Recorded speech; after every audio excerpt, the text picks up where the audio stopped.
in Sanskrit. Nice. No. This is.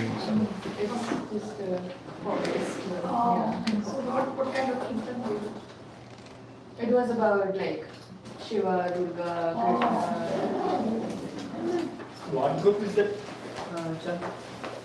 I went with a group of my yoga. Yoga teacher. studio?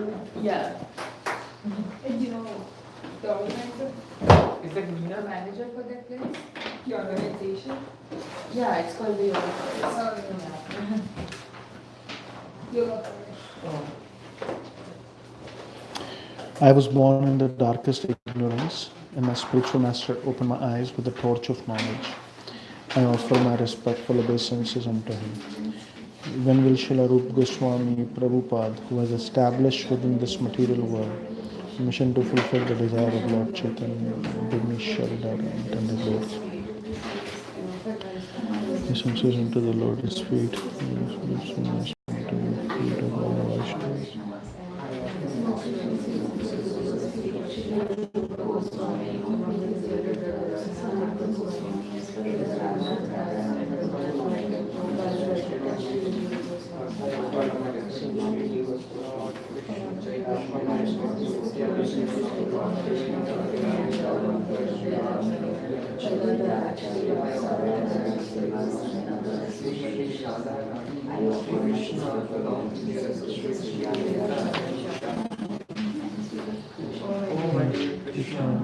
Of mercy, you are the friend of the distressed and the source of creation. You are the master of the cowherd men and the lover of the gopis, especially Srimati Radharani. I offer my respectful obeisances unto you. I offer my respects to Radharani, whose bodily complexion is like molten gold, and who is the queen of Vrindavan. You are the daughter of King Vrishabhanu, and you are very dear to Lord Krishna. I offer my respectful obeisances unto all the Vaishnavas, devotees of the Lord. They can fulfill the desires of everyone, just like desire trees, and they are full of compassion for the fallen souls. I offer my obeisances to Sri Krishna, Chaitanya Prabhu, Nityananda, Sri Advaita, Srivas, and all others in the line of devotion. Hare Krishna, Hare Krishna, Krishna Krishna, Hare Hare. Hare Ram, Ram Ram, Hare Hare. Hare Krishna devotees. We are reading the 9th chapter of Bhagavad Gita. In this chapter is also entitled The Most Confidential Knowledge. Krishna in 9.2, he says, Raj Vidya, Raj Guhyam, Pavitram Idam Uttamam, Pratyaksha Vagamam Dharmyam. Pratyaksha Vagamam is important in 9.2 that it is directly perceived. When one chants the Hare Krishna Mahamantra attentively and engages in Bhakti Yoga, one directly perceives this knowledge from within. There is a supra-subtle sensory perception of Krishna's mercy and his revelation when we chant. Okay.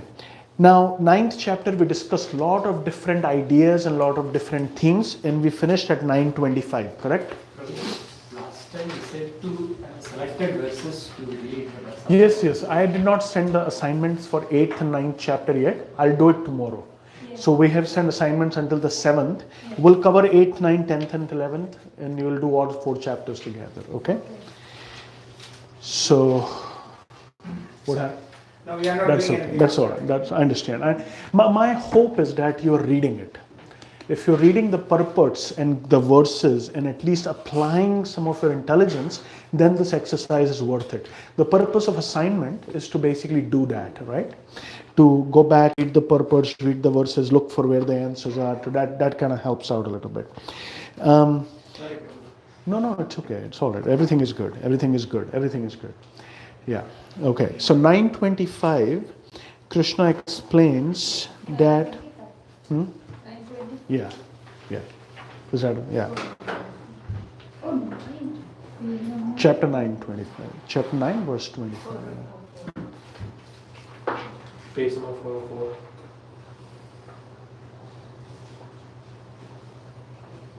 Found it, Shrestha? So here Krishna is explaining, he had talked about worshipping the demigods, that it is that people who worship Surya or Chandrama or Ganesha, they go to the planets where demigods live. Demigod worship is generally considered in mode of goodness. Those who worship Pitra, ancestors, they go to the Pitra Loka. Yanti Deva, Vrata Devan, Pitra Yanti, Pitra Vrataha. Bhutani Yanti Bhuteya. Those who worship ghost and spirit, they go to the places where ghost and spirit live. So demigod worship is in mode of goodness, worshipping the ancestors in mode of passion, and worshipping ghost and spirit is in the mode of ignorance. Worshipping Vishnu is in transcendental goodness, Vishuddha Sattva, different mode. So then Krishna says, but those who worship me will live with me. That the worshipping demigods have benefits, but they are temporary. They go to the planet of demigods, Surya, Chandra, Varuna, but when the universal annihilation happens or the life of demigods come to an end, those people also have to come back to this planet Earth. But those who worship me will live with me eternally. That is the point here. What are ghosts? What are ghost and spirit? You know, have you seen the tradition of Halloween? Yeah. Yeah. There are people who worship ghost and spirit. I don't know if you have seen people with tattoos. If they make skull and crossbones, and it's part of the whole pagan culture. But there are people who worship the black magic, the Kala Tantra. A lot of followers of Shiva, they worship ghost and spirits. Different spirits they will worship, different ghosts they will worship. But is it true or a ghost exists? A person, ghost and spirits, yes, they exist in a different realm, in another dimension. They do exist. Ghost generally means, let's say I have a lot of material desires, right? But I'm super sinful. So sometimes the devatas do not give you a body. He says, no, you're not going to get any body, no apartment. So now what does the spirit do? So the spirit kind of just roams around, It's not allowed another gross inhabitation for some time. So those are ghosts.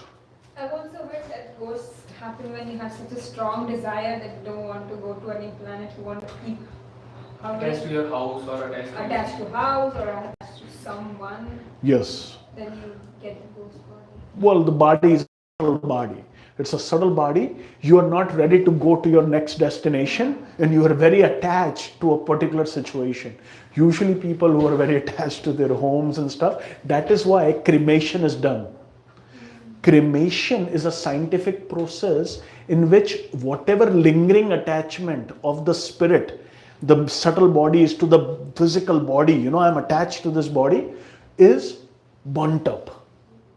It's a very, very scientific process. Not only it saves very valuable real estate and the money for casket, it's a very scientific process. They burn your body and then the ashes, and you're attached to the ashes and bones. So those are then immersed in Ganges, in a holy river. Or some people would say, in a holy place, they will make a pit and they'll put it there. So the influence of the holy place and the sacred vibration will take away that lingering attachment. So this whole samskara, there is an entire samskara which goes with cremation. That entire samskara, like you have diksha, namkaran, upanayan, samskaras. Similarly, mrityu, is also a samskara. So that all of the remaining vestiges of the attachment, and then the soul is free sort of to move on to its next destination. And you said that the body will not be given to the spirit if there is an attachment. Those people, so that's one what Shrestha mentioned. Let's say I'm very attached to people or a certain situation. After my death, I'm not ready to move on. So then the subtle body, because of its energy and its force, it lingers around. Okay. Generally, you will find old castles or estates and the kings and the rich people who have lived there, they live like ghosts in those places. They're not ready to move on.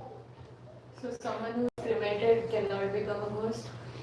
No, he can, but it maximizes your chances of breaking those bonds and attachments. And do they have like powers to harm people? There is that subtle energy, yes, that energy is there. The spirit soul is now carried around by a vehicle of mind, intelligence, and ego. So the spirit is there. So we are calling spirit, the spirit is there, and it is encased by a subtle body, but it has not gotten a suitable gross body yet. So that thing is very powerful.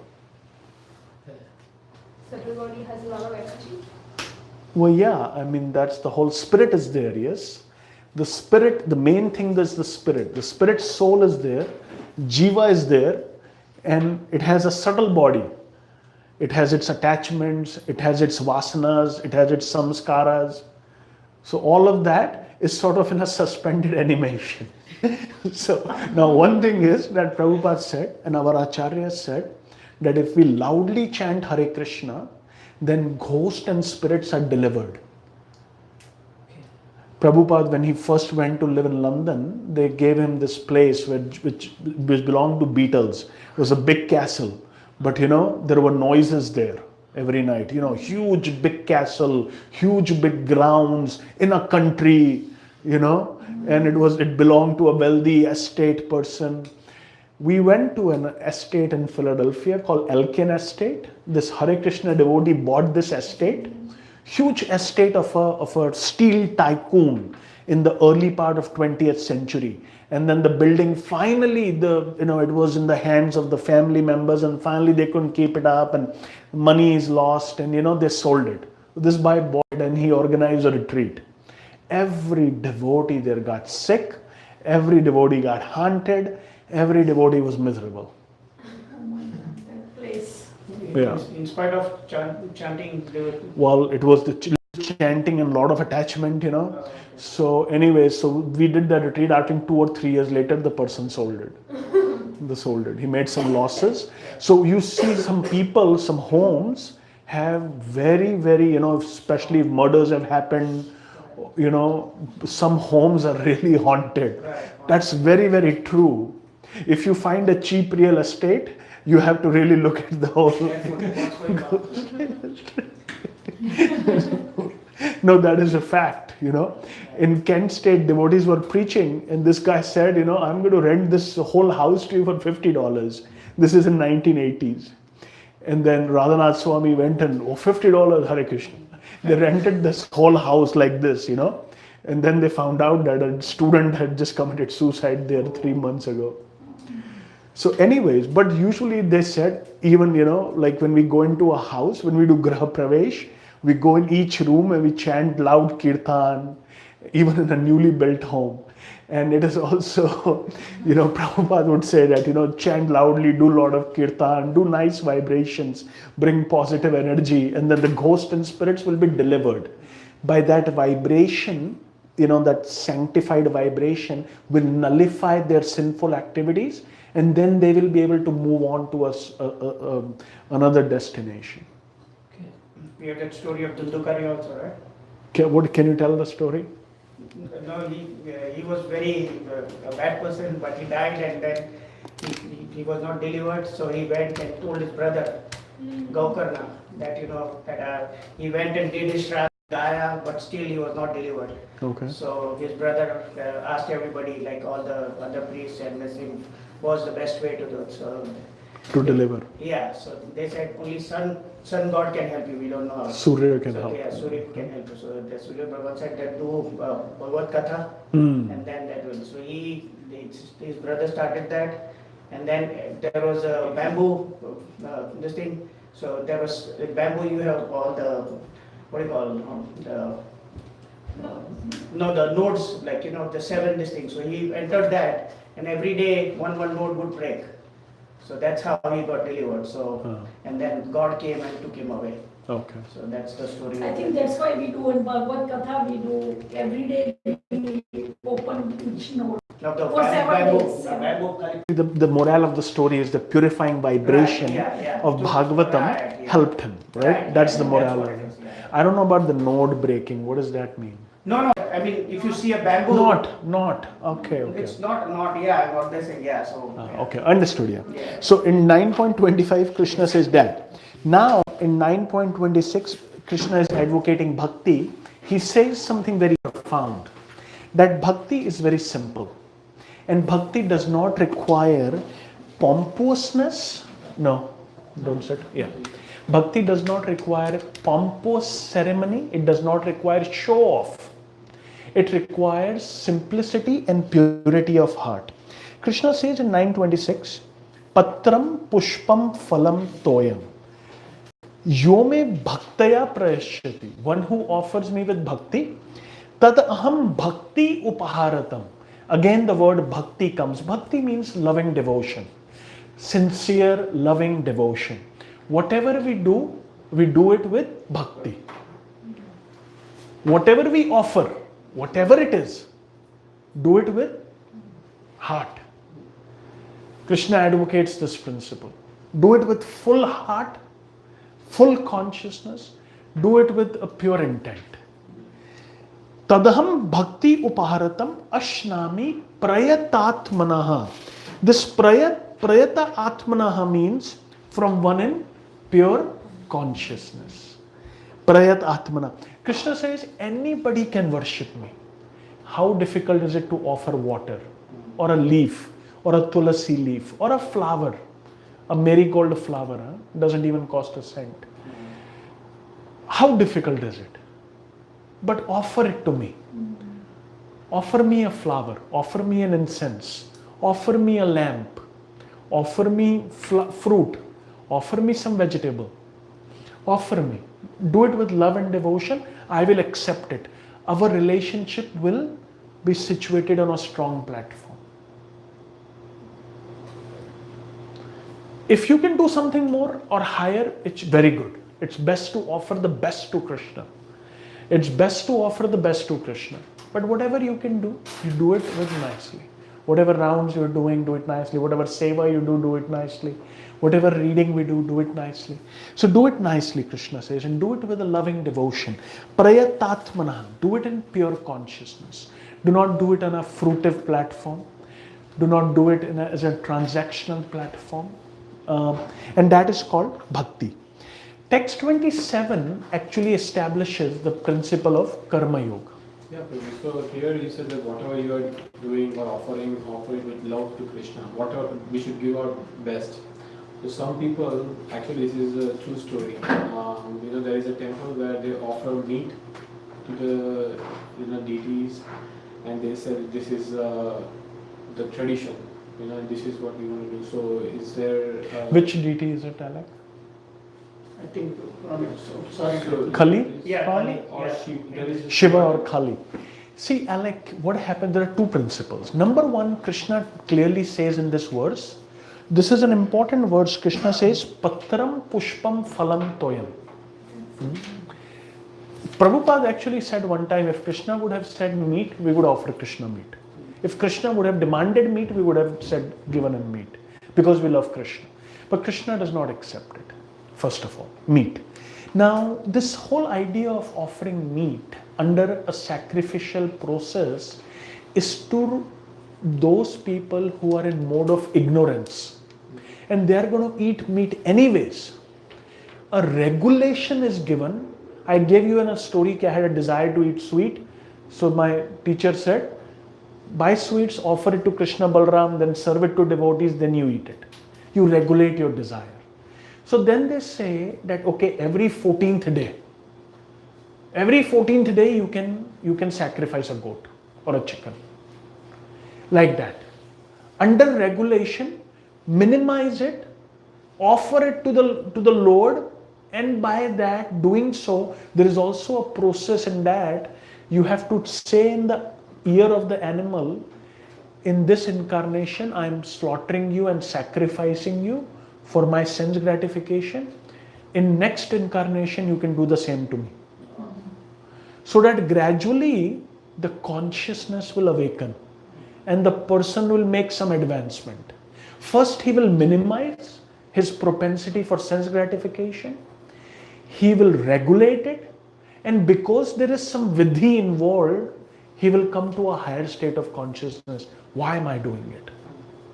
Why am I doing it? It is like giving, you have to sell marijuana, fine. But do it with a license. It is like that. It is not recommended for those people who want to attain Krishna consciousness. For them, pure sattvic food is recommended. Some people ask, Alec, you know, why not onion, garlic, mushrooms? The reason is the same. There are foods which are in tamo guna, food which promote a certain guna. Food, rajat guna. You eat too much sweet, too much fat, spicy, fatty food, rajoguna. Too much sleep, too much sex life, like that. And food in sattva guna. Eating in sattva guna. So onion and garlic, by the way, Ayurveda has proven that they have antibiotic like properties. So what they do is they alter the gut microbiome. You follow what I'm saying? Gut has a microbiome.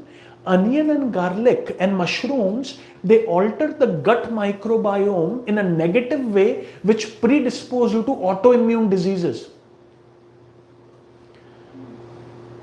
They have antibiotic like properties. It's like taking little amount of antibiotic every day. Mushrooms also, foods in tamoguna, according to Ayurveda, they alter the gut microbiome and have a net negative effect on consciousness, on body, and on the balance of the doshas.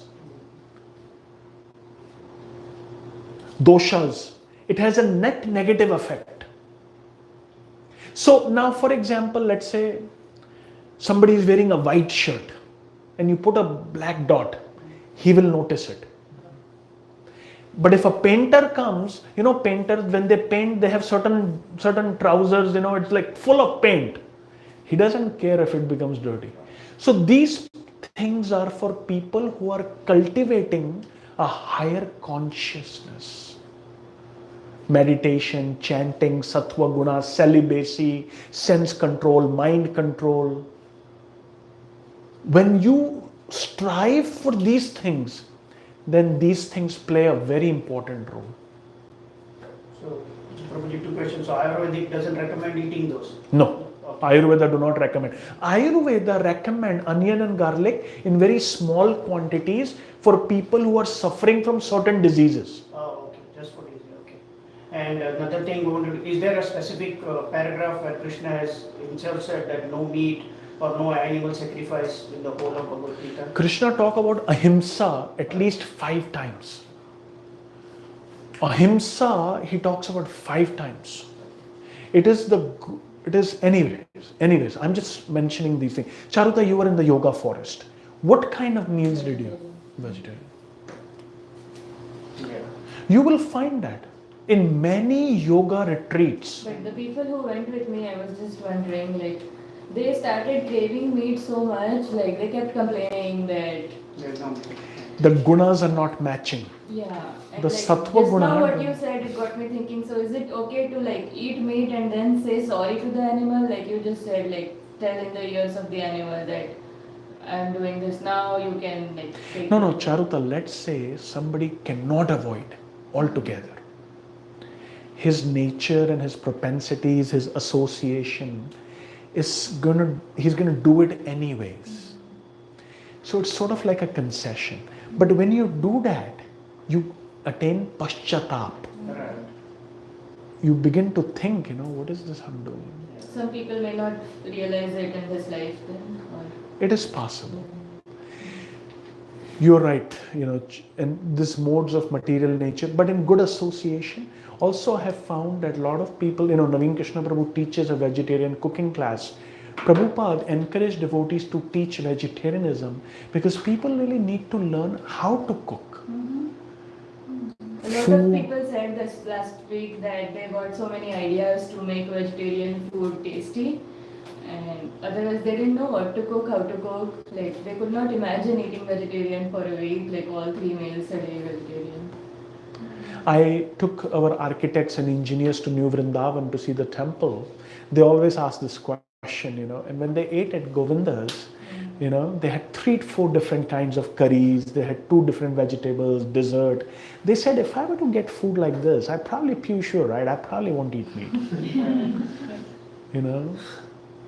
They packed, 2-3 boxes. So vegetarianism in this culture, but anyway, there is another reason for avoiding certain foods. We talked about doshas, we talked about gut microbiome, autoimmunity, we talked about consciousness. There is also this subtle flow of energy called prana vayu. When you do meditation, your energy, your prana rises. There are nadis on the spine. Spine is like Mount Sumeru, okay? And the Kundalini is the Anantasesha which supports the Mount Sumeru.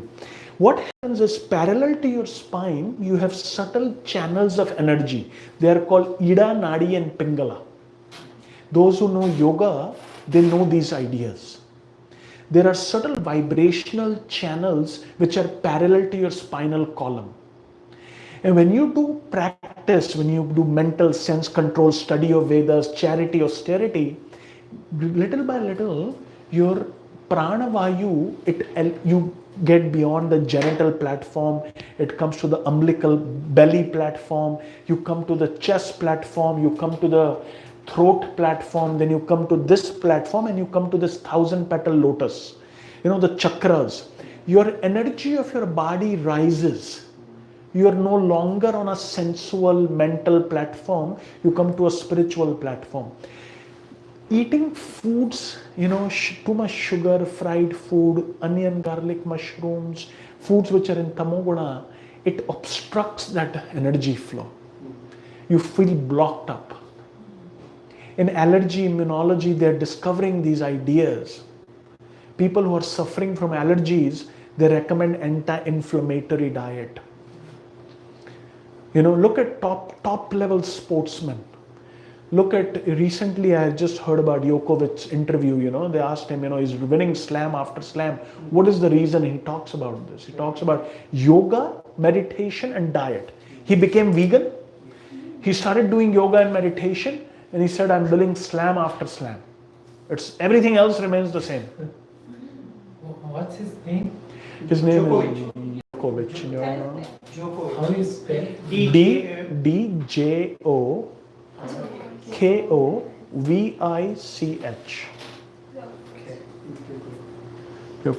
So anyway, so these are yogic principles.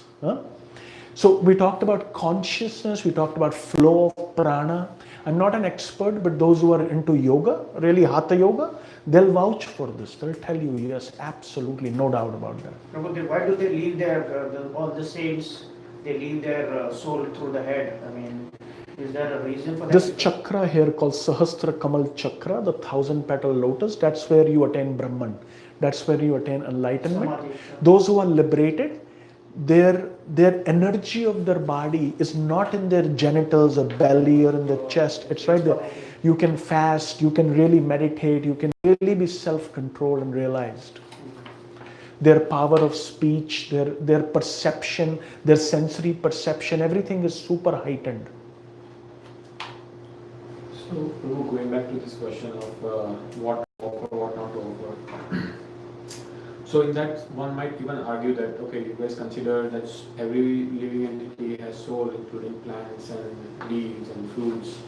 Then what is the difference between me killing an animal and you are killing a plant for your, to fill your stomach basically? There are several ways of answering this, Alec. First of all, absolute non-violence, I have spoken several times, is not possible. Jivo jivasya jivanam. This universe is created in a certain way that a lot of plants and fruits and vegetables do not involve killing. Eating apple do not involve killing. Eating a banana do not involve killing. Lot of Jains avoid certain foods in which you have to take the plant from uproot, kill it. So there is a very, very minimal amount of killing. Now that is one idea. Second is the purpose of human life is not to die of starvation. It's to live a healthy life which is in principles, in harmony and balance with the universe. Universe give its bounty. You put a small seed and a big plant comes up with hundreds of peppers or whatever you're eating, you know. So the other principle then is, Alex, some sin is there, and Krishna acknowledges that. Krishna acknowledges that those who do not make an offering, those who do not see cooking as a yajna, as a sacrifice, and do not make an offering, they ultimately incur some sin. So our process of eating is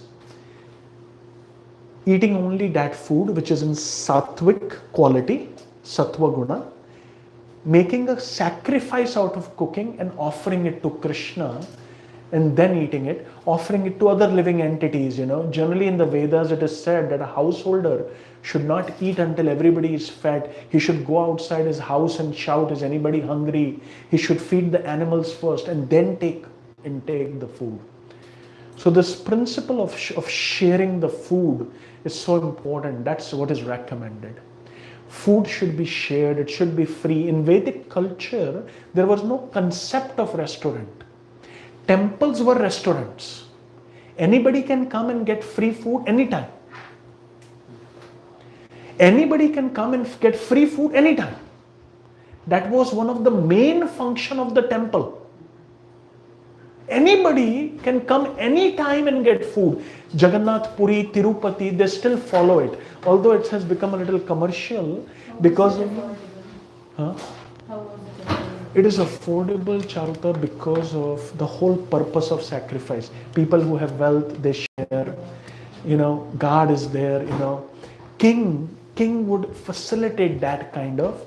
Monarchy would facilitate. I don't know if you know this or not. A lot of food is dumped in the ocean to keep the prices artificially high. You don't know this, huh? A lot of food is everywhere. A lot of food is dumped in the ocean or allowed to spoil so that the prices can remain high. How does that make the prices high? Flood the market. If I high demand supply economic. Like in India, they do it for onions sometimes. Yes. This thing. When the elections are there, they do it for onions and all this kind of stuff. Onion. No, it is there. So what is happening, Mohit, is this whole supply chain is governed by forces which are predominantly demoniac. It is a fact. You know, like Kroger and Meyer, they have the last day of the week, they throw all their produce. They will not give it for free. If they were to say that we are giving it for free, anybody can come and get it, they will not get their profit. No, but the prices are artificially. Let's say Wednesday evening, I have a free dough distribution. Wednesday morning, nobody, and Tuesday evening, nobody will buy vegetables. In a restaurant, people go to a restaurant, they eat maybe a little bit. They pay $20. You know, to produce 1 pound of steak, it costs about $100. Imagine how wasteful it is. And people pay, you know. In any steakhouse, they go and they pay $80, $90 for a plate of steak. You get this much piece of beef. You eat a little bit of it and you throw away the rest of it. You just can't eat it and gives you cancer. So the entire food supply chain is controlled by 10 companies in the world. All of the Krogers and Meyers and Walmarts are controlled by maybe 5 or 6 people in this world. Anyways, so Alec, yeah. So if there is only one God, then why do some religions not prohibit meat consumption? Good question, Chat. Very, very good question. Actually, if you look at Christianity, there are 5 main traditions. Christianity, Islam, Buddhism, Hinduism. From Hinduism, you have Jainism, you have Sikhism. Most of the religions which come from the East, Hinduism, Buddhism, Jainism, Sikhism, ideal is pure vegetarianism. In Sikhism, they take what we call as initiation. 6 take Amrit. They call it, when we say calling Diksha, they take Amrit. they have to make a lifelong vow of vegetarianism and celibacy. Okay. Jainism, Buddhism, Buddha came for ahimsa because Vedas were being misinterpreted and people were making animal sacrifices. So Buddha came to give ahimsa to people. Okay, ahimsa paro dharmo, the highest religion is non-violence. Now you talk about Christianity. Christianity was predominantly vegetarians, early Christians. And first of all, the culture of meat eating started only about 100 years ago. Otherwise, you have to hunt and kill an animal and eat its meat. What happens to the meat as soon as the animal dies? The rigor mortis sets in. And fungus and viruses start growing on the surface of meat. So you have to really, do whatever you have to do with the animal with your own hands. Keep him hot and on the fire, and then you can eat it within a certain amount of time. There is no preservation without refrigeration. This entire culture, so majority of the world in every tradition, 99% of the world was vegetarian. You have some people living on the coast, they are fishing and eating fish, okay, catching fish, okay. You have to cheat the fish. You have to put a bait, you have to put an insect. Imagine you are very thirsty and very hungry. Imagine. And somebody says, here's food. And as soon as you put that food in your mouth, a needle goes through your palate and comes out of your skull. That's what happens to a fish. A fishing net, a modern fishing net, fish is hungry, she sees an insect, a worm, she goes and she bites the worm. As soon as she puts the worm in the mouth, a fishing net needle pierces her palate and comes out of her skull. And then you have seen a fish when it's pulled out of the water. You've seen that. Imagine the karma you are getting. So in the Vedas, these were only for chandalas. Chandalas, meaning they were out of varnashram. They were not considered part of varnashram. They were not even shudras. Dog eaters. Sort of like that, it was like chandalas. It was like, oh my God, It's because of their sinful activities, you are predisposed to some inequitable deeds like that. Now, Charuta, what happened as Christianity began to spread and Roman Empire became Christian, the Roman emperor, he would call a meeting of the GBC members, their council of saints. And they would say, this is 400, 450, 500 years after Christ. It's called the Council of Nicaea, Nicea.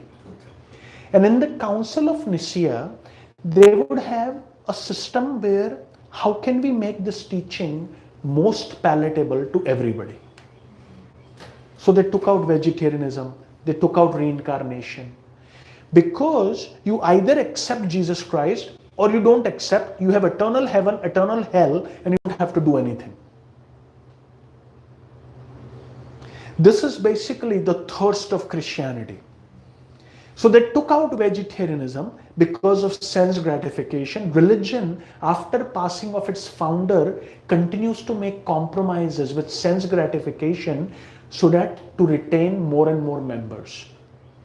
This is a very common phenomenon in religious history.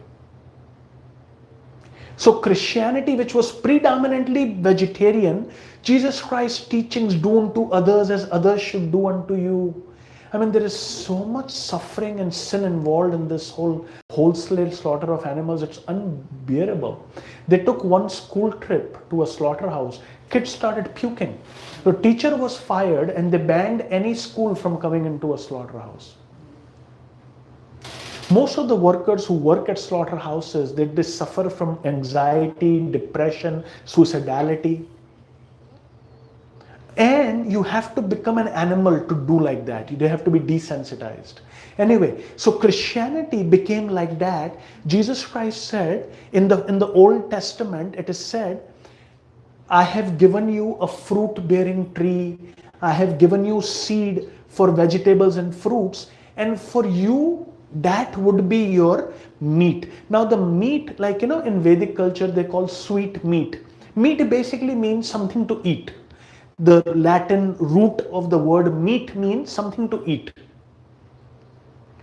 So they say, now Christians say, if you talk about vegetarianism, we have dominion over others. Dominion means to protect, like a father and mother have dominion over their children. It means to protect. It does not mean that you eat your children. So they make some nonsensical, illogical, not commonsensical propositions to justify sense gratification. Within Christianity, Seventh-day Adventists are vegetarians. Now we're talking about Islam. Islam started in Arabia, in the desert of Arabia, where there is nothing to eat. So Muhammad said, do not kill camel, do not eat pig, and whoever kill a bull as if he killeth a man. He said, don't kill cows and bulls. In the Vedic culture, the absolute non-violence is only applicable to cows and bulls. Because the Kshatriyas, to maintain sometimes sanity and to kill overpopulation of tigers and to sharpen their skills, they are allowed to kill. So absolute non-violence is not a principle. You are talking to people of Arabia, they would have tribal wars where basically all of the men would die, and this man would basically marry everybody, and they would marry their own sister and mothers. So Muhammad said, you cannot have sex with your mother and sister. Everything else is fine. Cousins are fine, other people are fine. A man can have multiple wives. Islamic brotherhood, you fast in Ramadan. You don't eat pig, you don't kill a bull, and you don't kill a camel. And then he made some concession for people according to time, place and circumstances.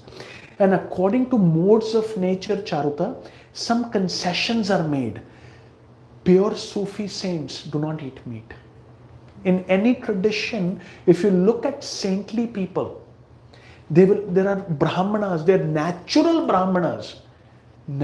A person in mode of goodness, in Sattva, who naturally will not eat meat. And you find that religion traditions which promote meat eating, common people become highly materialistic and highly controlled by their senses. You will observe it on a broader platform. In Christianity, there is 40 days of Lent in which they don't eat meat. Only fish. For them, they don't even understand meat and fish. I say I'm a vegetarian. That means you can eat seafood. So would you like to see our lobster menu? Oh my God, they take a live lobster, they burn him alive and they eat him. Another way to think about this is, let's say you were to go to High Street and you were to shoot a human being and eat him. What will happen? You'll get an electric chair. Okay? What if you kill a dog, shoot a dog and eat him? What will happen? You will get 2 years in prison and $50,000 of fine. Okay? What if you were to shoot a cauliflower and eat it? What will happen? Nothing. They'll probably take you to Mary Haven. They'll probably take you to a little psychiatric place and say, what are you doing, What, are you gone crazy? There is a degree to say that I'm eating a cauliflower or an apple is the same as eating cow's meat. I mean, that's insanity. In a prison, there are different fines and different sentences for different grades of crime. But crime it is. That is why cooking should be an act of sacrifice. Meditation on Krishna, buying, procuring, cooking, and then offering. And it actually purifies and nourishes spiritually everybody. It brings goodwill, it brings spiritual blessings in a family. Like that. You know why in India arranged marriages worked and there was divorce? Because of this method of cooking. When there is a family, either husband or wife cooks and they eat together, make an offering to God, there is no strife. These are deeper spiritual principles. When every day you're ordering food from outside, there is no bonding.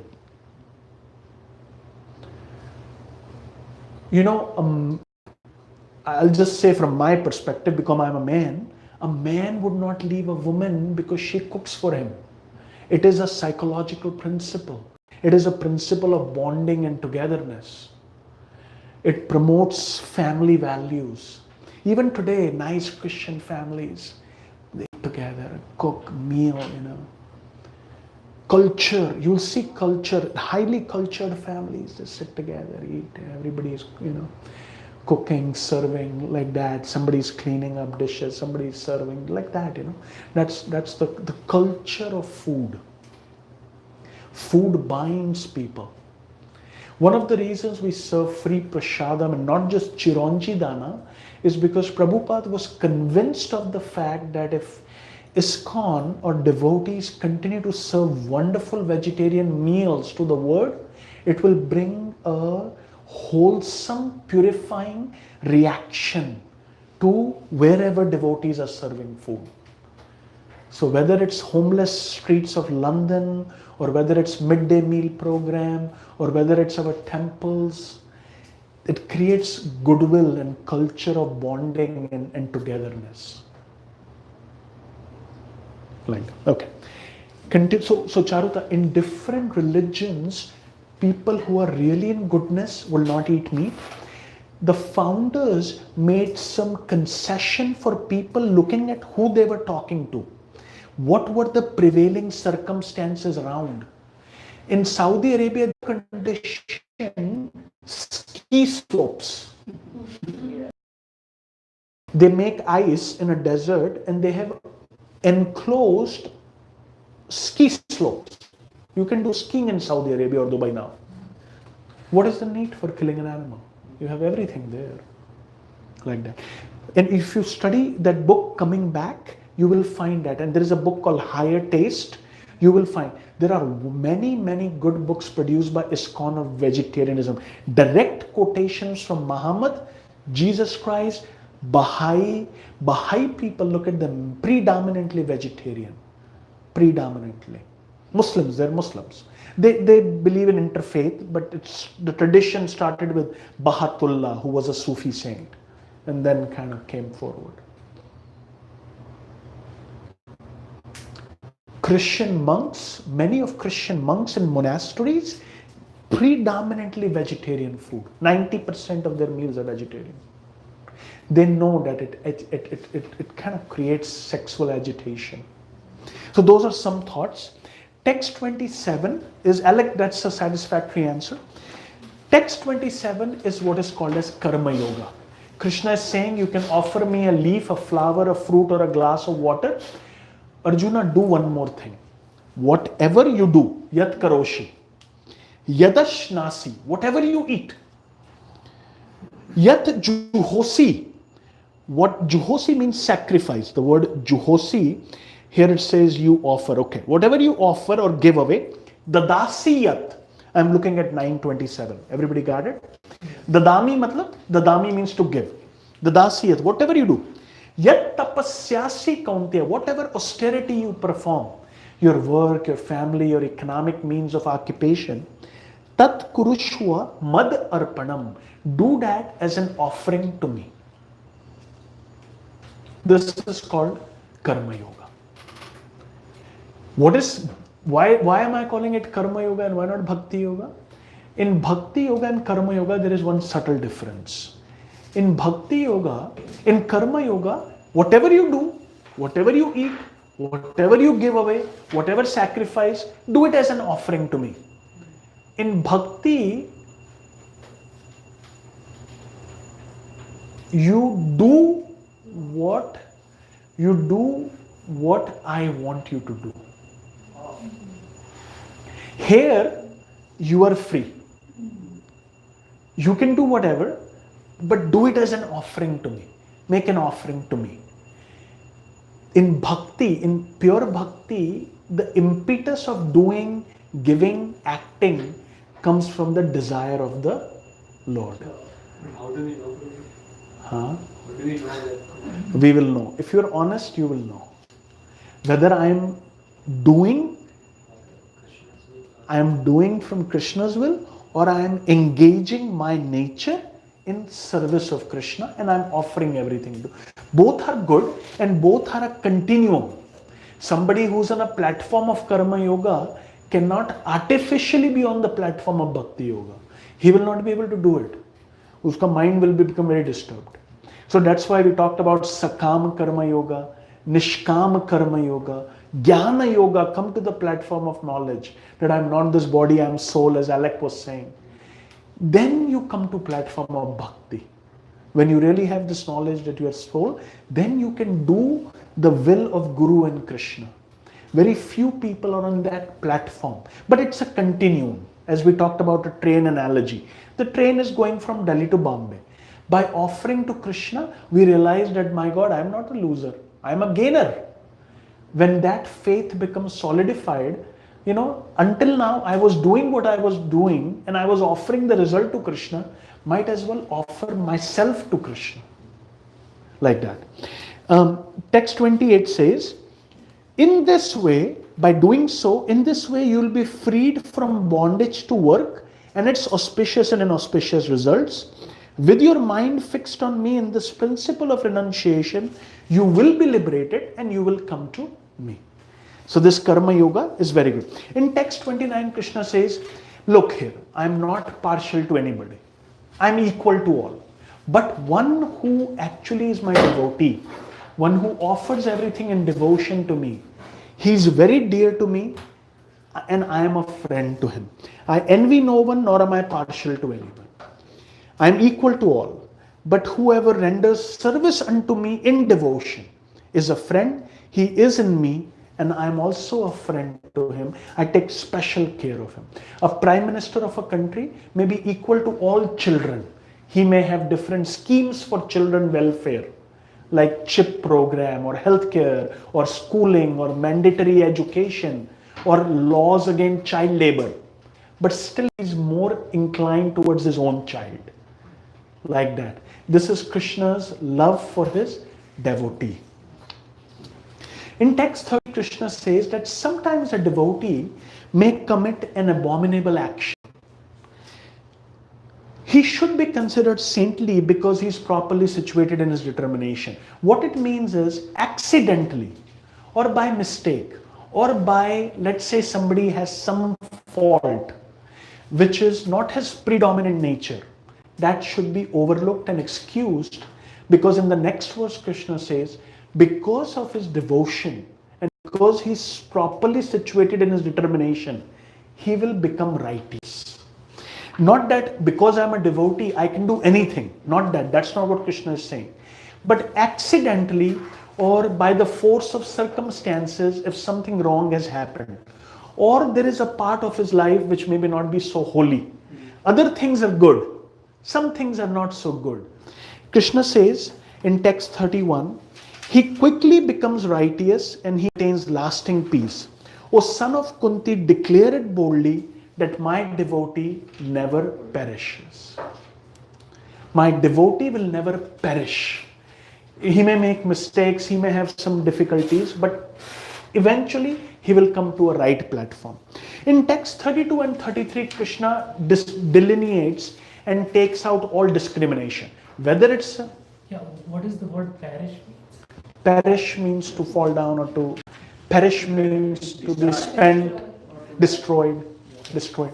Now we talked about men and women, we talked about Shudras, we talked about Vaishyas, Kshatriyas, Brahmanas, we talked about saintly people, we talked about kings.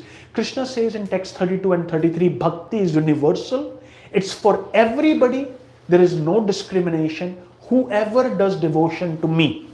Whether it's a man, woman, child, whether it's a Shudra, Brahmana, Kshatriya, whether it's a saintly king or a sadhu or whoever it is, if he engages in devotional service, they will attain the supreme destination. Text 32 and 33.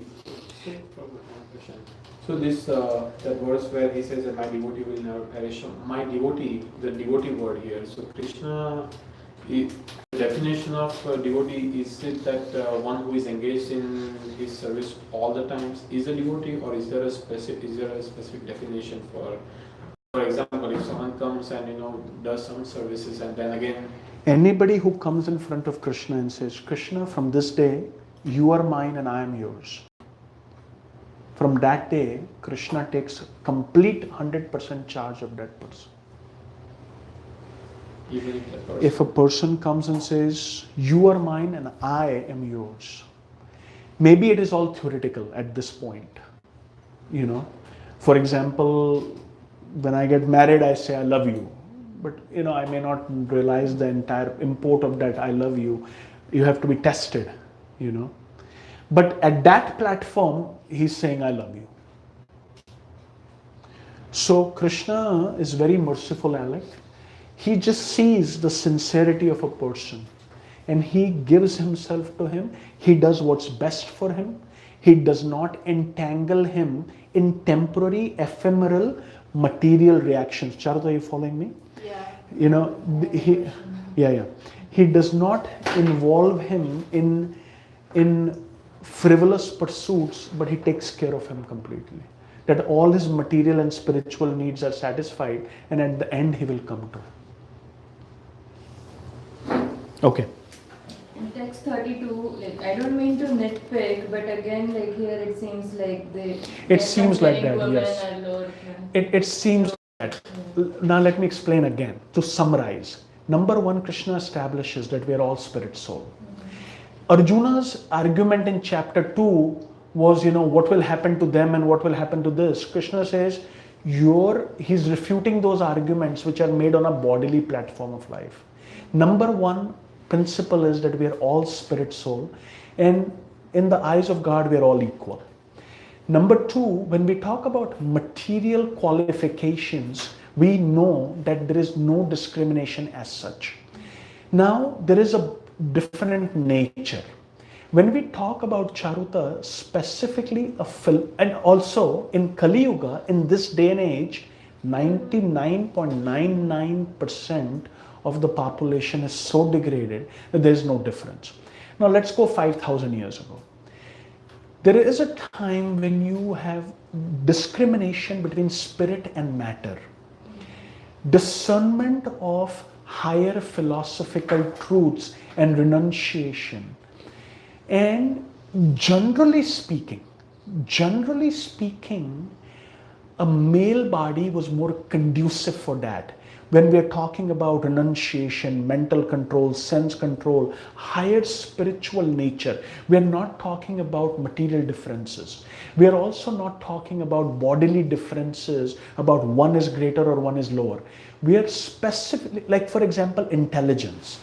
There is emotional intelligence, financial intelligence, IQ, intelligence quotient. We know that different people score different on different levels of intelligence. I also said women have a more intuitive, holistic intelligence. Men tend to be more rational, women can be more emotive. Generally speaking, I'm just making a general statement. When it comes to discernment between spirit and matter, at some point of time historically, philosophy was you can say it was like a male dominated field. Things have changed to this degree in Kali Yuga, which is all messed up, that really some of these principles do not apply. However, the thirst of 32 and 33 is, no matter, Prabhupada recognized the fact that in any religious spiritual gathering, 80% of attendance is made up of women. They are generally more devoted to God and easily convinced about God because they don't have a sense of false ego, ahankar. They have a natural affinity for God. Okay? So this idea that somebody is lower or higher, if you really look at the correct perspective, what is the main thirst here in 32 and 33? There are hardly any saintly kings left. There is hardly any saintly people left. Everybody is equal, and everybody by worshipping Krishna can attain the highest goal of life. The only difference that Krishna is making here, which is applicable 5,000 years, that generally speaking, male body would have a higher likelihood of philosophical discernment between spirit and matter and renunciation. That is the only difference. Krishna is saying that. But despite that, everybody is qualified. So how come there are no, in all the religions, not even not in Hinduism, but in all the religions you see only male saints, most of predominantly, like, you don't see a lot of female this thing. In our Hindu culture also, I mean, there are few, but if you see most of this thing, I mean, Buddhism, Jainism, everywhere you see, it's all male-dominated saints. So what is the reason for that? Now, I'll be honest with you, Prabhu. So, Kamlesh, look deeper. Let's say Christianity. You will find equal number of nuns than monks. You will find, the greatest saints in Christianity, whether it was Teresa of Avila, whether it was Mother Teresa, many of them are women. In our Hindu culture, there are many, many saintly women devotees who have appeared in whether it's Mirabai, whether it's so many, in Jainism, I don't know, you're from Gujarat, have you seen those 18-year-old girls? Yeah. Those 18-year-old girls? 18-year-old girls in Jainism, those who want to dedicate their life to spiritual pursuit, they pull each one of their hair out themselves. And they don a white cloth. I don't think 99% of devotees can do that. They never wear a chappal. Yeah, it's incredible. There are men and women saints. In fact, every woman is actually a saint, Kamlesh. In one way, every mother and a woman is a saint. It's the man who's the problem. Generally, this is what is believed in Krishna consciousness, Every mother is a saint, more or less, That's why we call Mataji. Yeah, it's like that, So in our Krishna consciousness movement, what I'm seeing is there are very, very high levels of spiritual consciousness which women attain. I think women naturally make a sacrifice for the benefit of the society. The society in general is paternalistic. In general is patriarchal, whether hereditary way. But I think women make the highest sacrifice by remaining in the background and fulfilling their role. There is something to be said about that, Kamlesh. The woman, loving mother, and one who holds the family together, does a much higher level of service to humanity.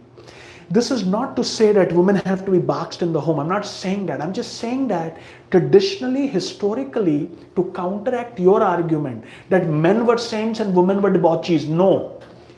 Yes, men were saints and leaders. There are many, many women, more than men, who had saintly qualities and behavior. They use their nature to nurture humanity. They rightfully use their nature to nurture humanity.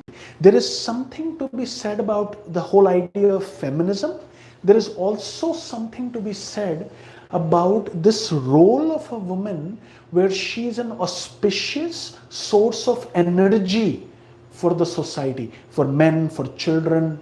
She can be a very, this is a well accepted fact in psychology, in modern psychology, that a woman through her energy can make or break. Like they say, behind every man there is a successful woman. I don't want to sound like a chauvinist, I don't know how to do justice to my thoughts without sounding like that. But women can be an auspicious source of nurturing energy which enhances the men, the children, the whole family, and when that is not there, the whole thing, men become addicts. Men can only drink alcohol if they don't have that loving energy in their life. It is a fact. Most men who achieve something, that means you have a solid family life. In the Sadhu Sangha, no, before that, in the Living Name retreat, Satyananda Swami Maharaj was telling that if a person doesn't get love of his mother, He cannot couldn't become, love God. he cannot love God, yeah. If you don't have the love, I had talked about this a lot before also. There is a very subtle psychological principle in operation. But, however, having said that, the outcome of that was women must be naturally protected, naturally taken care of, naturally respected. And if that's not there, then this whole society kind of looks kind of crazy. And then if a woman basically fights for her right, then definitely, yes, she's going to fight for her right. She's going to fight for equality. Okay. So, Charuta, look at 34. 934 is 934 and 1865 is the only verse which is repeated twice in Gita. Krishna says, to finish chapter 9, he says, Man mana bhavo. First thing is the subtle body. I can be sitting here and my mind could be in a cricket game. He says, no. First thing is man mana bhava. Your mana and your bhava should be focused on me. Subtle energy. Mad bhakto, become my devotee. Mad yaji, make sacrifice unto me. Mam namaskaru. Then use your gross body to offer your humble obeisances to me. But it starts with the mind and consciousness. Fix that on me. The purpose of life is to have an uninterrupted stream of consciousness. Uninterrupted bhakti is really an uninterrupted stream of consciousness flowing towards Krishna. This breaking, unbreaking, this is not real bhakti. Ahituki apratihata. It is uninterrupted stream of loving emotion towards the source of all love, Krishna. Mamai Vaishyasi Yuktaivam Atmanam Matparayanaha. Being completely absorbed in me, surely you will come to me. So this is 934 and this is also 1865 as Krishna is finishing Bhagavad Gita. Before he says Sarva Dharma Parityagya, he says the same verse. Anybody want to look at 1865? 704. Same verse. No, second line is Second line is different, the meaning is the same. Read the verse, read the verse. Manmana bhava madbhakto madhyaji mam namaskuru mam eva vaishyasi satyam te pratijane priyosi me. Okay, what is the difference? The first line is the same. The second line starts with Mamai Vaishyasi.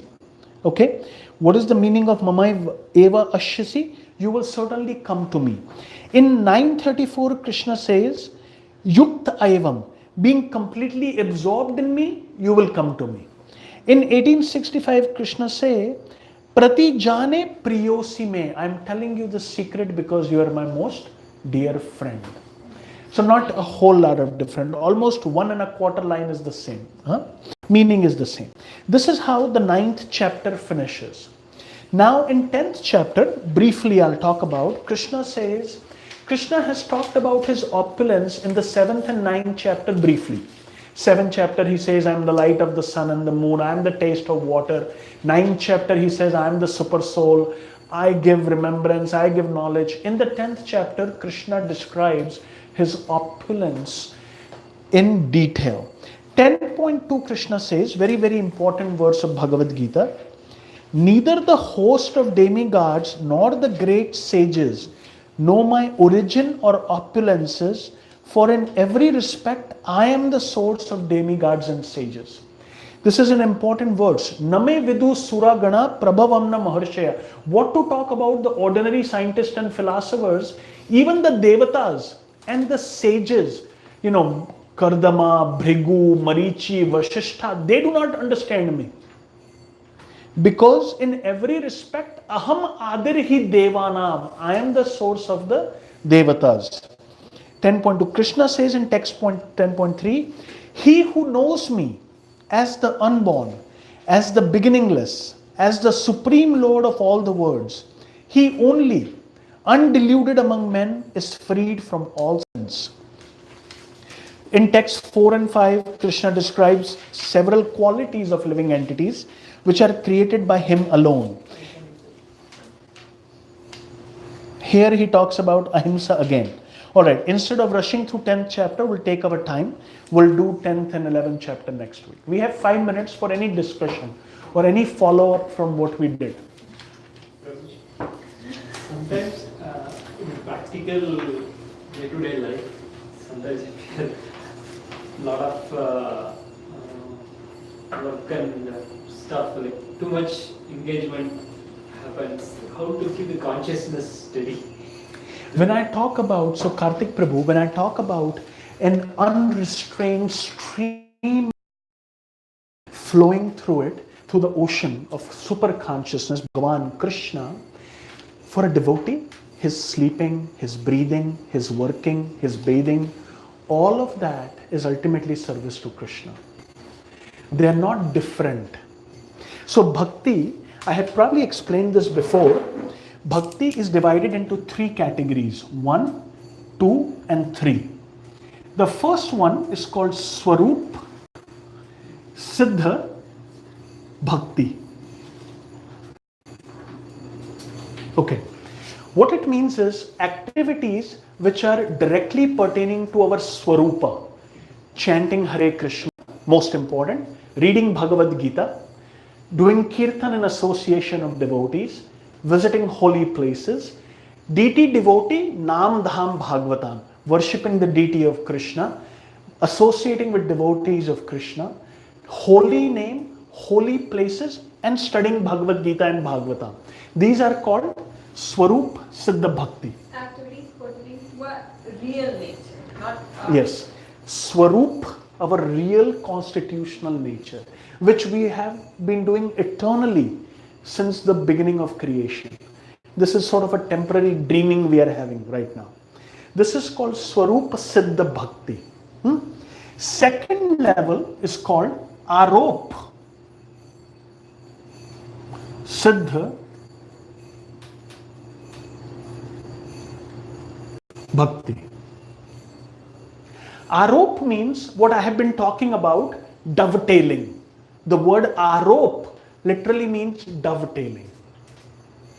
Arop means your endeavors for economic development, to keep the body and soul together, exercising to keep the body fit, eating to keep the body fit, family relationships which you need to progress in bhakti, families conducive for bhakti, economic effort.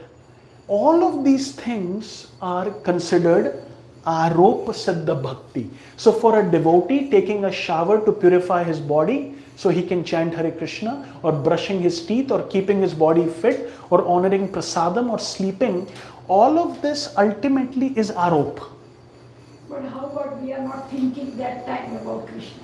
Okay, that is a continuum. A continuum, as you chant Mona nicely and attentively, you will come to a point where you cannot not think of Krishna. It is not possible. This is a process which has worked for billions of people. It is not possible that you can think of anything except Krishna if you're chanting and your other activities of life and the modes of material nature sometimes overwhelm us. Krishna says, Tesham tu antagata papam jananam punya karmana. So right now, do not expect perfection when your entire existence is not perfect, right? Do not expect perfection of consciousness. Look at what modes of material nature, what is governing everything. Look at your entire life altogether. But Arop Siddha Bhakti, and the third one is called Sangha Siddha Bhakti. Sangha Siddha is those activities which are bhakti by association. They are their association. My wife is a devotee. Now she wants to sit and talk. It is Sangha Siddha Bhakti.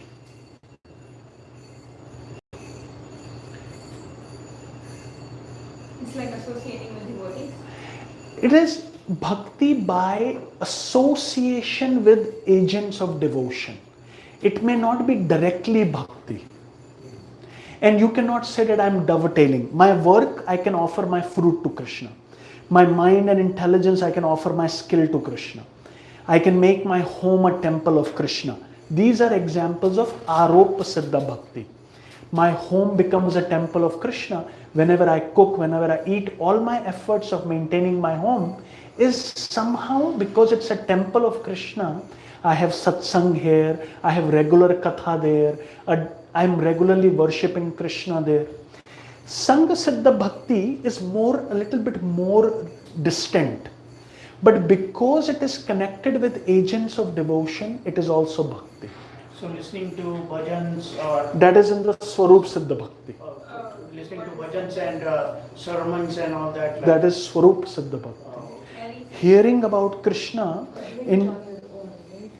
Someone else is doing it. Yeah, Sangha Siddha Bhakti, an example of Sangha Siddha Bhakti is I'm driving to a picnic so that I can have a little social time with devotees.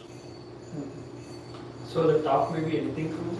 Huh? The talk can be anything? Like Sometimes people have talk, meaning what we are discussing. The devotees are playing cricket, let's say. It is better, that association is better than you going with, it's a transformative effect there too. If I just go with my friends and sit in a bar and watch football, that's one thing. Me and devotees are getting together for some social recreation, which at our stage of consciousness is necessary once in a while. It may not be directly Krishna conscious. It is Krishna conscious because it is associated with it. Of course, there is more gray areas in this and this. Do you understand? This is black and white. As you go down here, more and more imposition of consciousness is required. My consciousness has to be fixed on Krishna. Then Aropa and Sangha Siddha Bhakti is real bhakti. You follow what I'm saying? This one, very little effort on my part is required. Prabhu, you said about this before you were saying that it's about the seriousness of a person. Uh-huh. So my question is, though, for those people who are like us, for example, we are engaged in studies or maybe work, what kind of seriousness do we expect from us or expect from people like who are always engaged in activities like going to college, studying? Right. So going to college is your dharma, is your duty. It is not divorced from bhakti. It is not a separate idea. No, but in terms of these three things, like Swarup Siddha Bhakti, if a person is a student, he is doing his work, but what kind of things are expected from him doing chanting or how much seriousness? The basic thing in Krishna consciousness, the basic thing is meditation, is chanting. That chanting darpan, it purifies everything, it kind of transforms the entire consciousness of the individual. So then from that step, it kind of everything grows from there. So what is required, quantify I cannot, because everybody is on a different platform. Everybody starts somewhere. But this chanting is the main thing, which really purifies everything. It is the main, in the 10th chapter, Krishna says, of all sacrifices, I am the chanting of the holy name. It will come in 10.23 or 24. So Prabhuji, we can say that, just a generalization that the physical activities which we do can be considered as Swarup Siddha Bhakti, and more on a higher consciousness level, as we go further, it will be like Aropa, Sangha, testing. Will it be like that, or, sort of, that's what I'm assuming right now, that, the more physical you do, it's like, as you said, that whatever. No, not like that. Swarup Siddha Bhakti is the 9 processes of devotion. Shravanam, Kirtanam, Vishnu Smaranam. So Vishnu Smaranam can be done at any point. Krishna talks about smaranam so many times. My devotee can reach my abode just by thinking of me. Shravanam, Kirtanam, Vishnu Smaranam, Archanam, Vandanam, Dasyam, Sakhyam. Now, when I'm doing these activities, because I'm so closely connected with Krishna, that it's easy to perform and do. What I was saying was that in Arop Siddha Bhakti, my house is there. I can have very easily a spirit of enjoyment. This is my house, my wife, my freedom. It requires more effort of consciousness to think that this is all Krishna's. Like that. Mohit? Yeah, so I don't know how are you going to cover the rest of the chapters. We have what three, Shrestha, how many weeks left? 3. Now Shrestha was saying that we should go until August 12th. Do you have time on August 12th? I don't mind, but Yeah, August 12th only. August 12th, right? So we have 3 more Mondays, right? We covered 9th chapter. 10th and 11th is very simple. Krishna just talks about his opulences. 11th is his universal form. We can read together. It's very nice to read about Krishna's revelation of universal form. 12th chapter only has 20 verses. We have already done 14th, 16th and 17th and half of 18th. 14th and 17th chapter exclusively deals with modes of material nature, guna. 16th chapter is called divine and demoniac qualities. What is divine and what is demoniac? And 18th chapter until 40th verse is also modes of material nature continued from chapter 17. So 14, 17 and 18th chapter, text 1 to 40, this is exclusively gunas, modes of material nature. We are not going to go over it. 16th chapter is divine and demoniac qualities. Okay, and we have read that already. 15th chapter has 20 verses, but this is one of the most beautiful chapters of Bhagavad Gita. So maybe next time we'll cover 10th and 11th. Then we will cover 12th and 15th. And then we have some part of 18th, which is very easy, the conclusion and summation of Gita. And that's how we can cover the whole Gita. We also covered 12th chapter when we were talking about impersonal. We have already read through the 12th chapter once, and we can see, it has 3 simple parts, which is very easy to explain. I can explain in 10 minutes. So you said D&D is Divine and demoniac qualities. And Mohit, anytime you get 10 minutes, just read the 16th chapter in yourself. It's very easy. Arjuna says, what is divine and what is demoniac according to you? And Krishna says, this is what I consider as divine, this is what I consider as demoniac.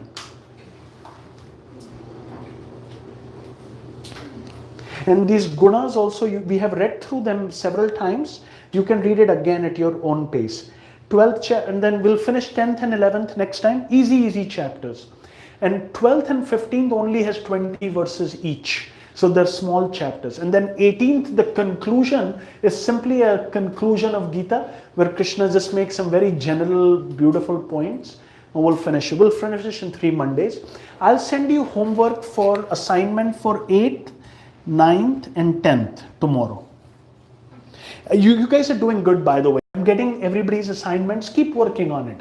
Keep working on assignments. I'll send you some simpler assignments for 8th, 9th and 10th. Oh yes, and one last thing is that August 16th, 17th, 18th is Friday, Saturday, Sunday. I do not know what your schedule looks like, but as a conclusion of our retreat, there is a place called Gita Nagari, a township which is dedicated to Bhagavad Gita. Cows, farm, temple, retreat place, cabins, beautiful, beautiful, beautiful. Rural Pennsylvania, it's 6 hours from here. By Wednesday, send me an email whether you want to join or not. We will leave on Friday. We can leave on Friday afternoon around noonish, so that we can drive during the daytime, get there at 6 p.m. Beautiful drive, rural Pennsylvania. We cross West Virginia and we get to Pennsylvania. It's called Gita Nagari. You can look it up online. It's all free for everybody. And we come back on Sunday evening. Leave on Friday, you said? Yeah, leave on Friday. If we leave on Saturday, come back on Sunday, it's a lot of driving.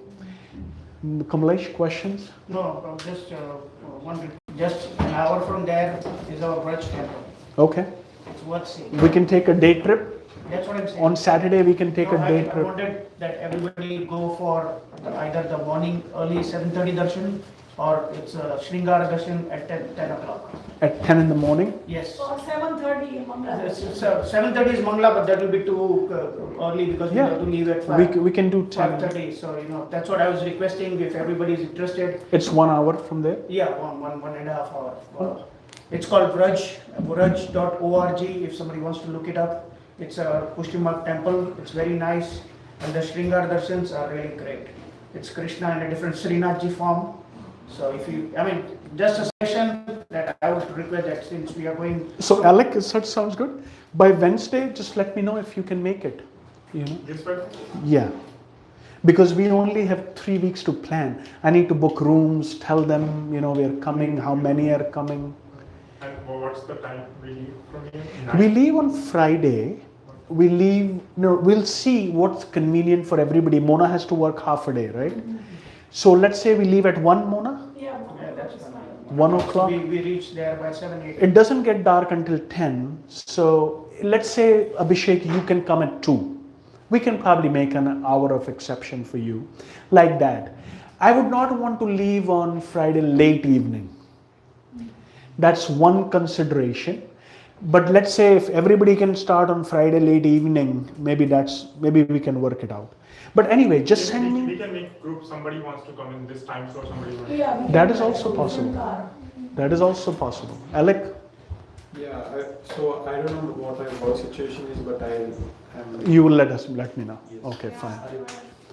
Because 4 would be more comfortable. 3 to 4 would be more comfortable. Okay. So just send me the time and who wants to come, and we'll see. We'll play it out. Okay. We'll play it out. But you will have fun. It's really beautiful place. And I told them to book some rooms earlier, and they kind of reached out to me. So I thought I'll make this an offer. I know it's not super organized and it's kind of last minute in the sense it's only 3-week notice. And I know you all have to work also. So, okay. Yeah, and we have only 2 of us there, so 3 people can join me in our car. So, Yeah, and 4 people can join me. yeah, so that's what I'm saying. So we don't need to take everybody's car. That's Cool. what I meant. You have never been to Gita Nagari, right? No, we were last time we were planning to go, but we couldn't make it. Yeah, I've seen the pictures and all. But Okay, fine. They have trails, they have a creek, they have cows, they have a creamery. They make their own cheese. You'll get to see mozzarella cheese